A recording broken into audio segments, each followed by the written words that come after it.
தலைமை பணியும் தவறக்கூடியது.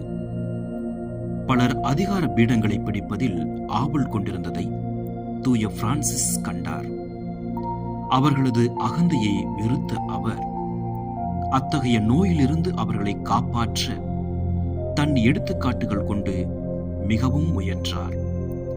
அவர்கள் தங்களது சொந்த நலனுக்காக அல்லாமல் எல்லாவற்றிலும் கடவுளுடைய திருவுளத்திற்கு எப்போதும் கீழ்ப்படிந்து ஆன்மாக்களை பேணும் பொறுப்பு கொண்டவர்களாக இருக்க வேண்டும் என்று விரும்பினார். அவர்கள் முதற்கண் தங்களது சொந்த மீட்பை உறுதிப்படுத்திக் கொண்டு மற்றவருடைய வளர்ச்சியிலும் கவனம் செலுத்த வேண்டும். அவர்கள் பிறரின் பாராட்டுதல்களை பெறுவதில் கருத்தில்லாமல் இறைமாட்சியை தேடுபவர்களாக இருந்திட வேண்டும் என்றார்.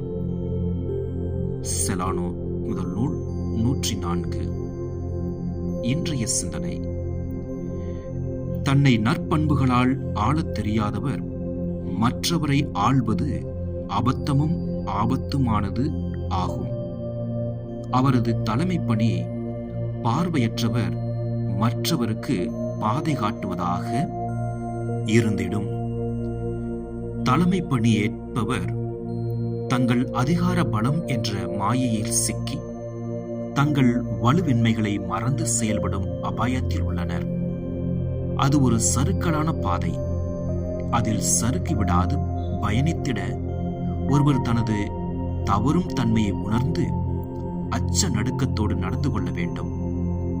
தவறா வரம் யாருக்கும் தானாக வந்து விடுவதில்லை.